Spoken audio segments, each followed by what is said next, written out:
With previous basic knowledge, let's have a look now. After considering the parasitic capacitance, especially CGS, how the whole MOSFET amplifier circuit will be changed. This time we consider the internal resistance of the power supply. That is to say, the circuit is drawn in such a form.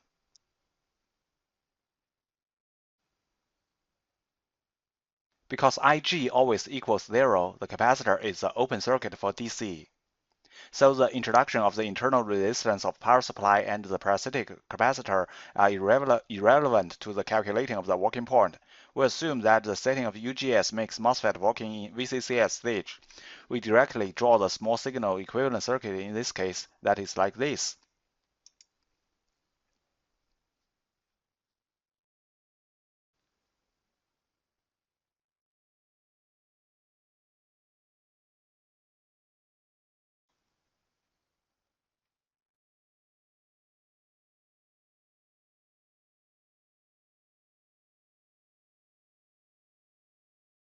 Please note, because we considered the internal resistance of the power supply, the amplified signal between G and S of MOSFET is no longer the power signal. Next, we have the similar derivation.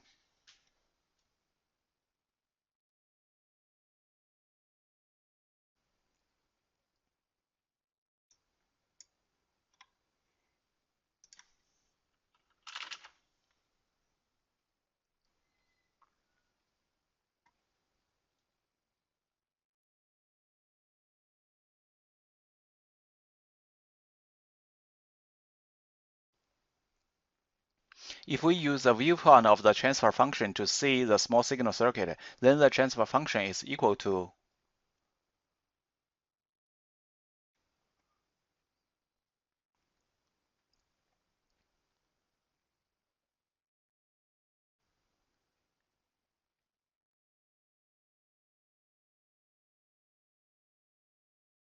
Now we focus on the modulus of the transfer function of AF characteristic of the transfer function.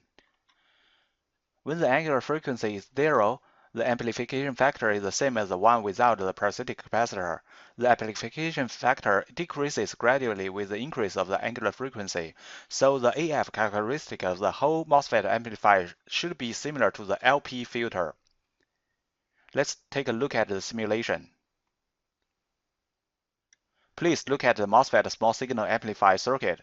We introduce 5 ohm internal resistance from the power supply. We perform the simulation as the previous one.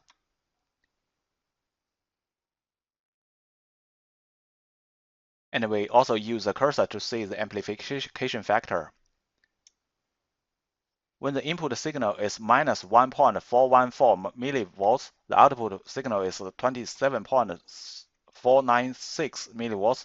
The amplification factor is close to 20. Now we take a look at the transfer function of the circuit. The input of the Bode plotter connects to the signal source, and the output connects to the output of the MOSFET amplifier. We only see the AC characteristic, so the horizontal axis and vertical axis are displayed with logarithm coordinates. We click Run and Stop, since it's an amplifier, so the horizontal axis and the vertical axis need to be adjusted slightly.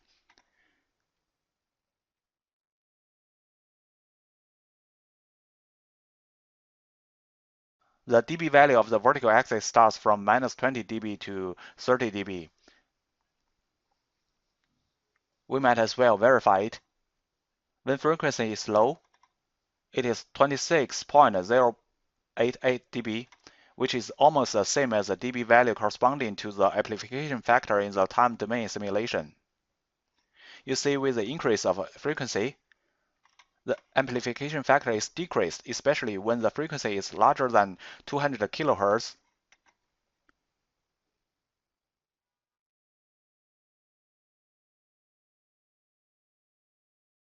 When the frequency reaches 15.8 MHz, the amplification factor is basically 1.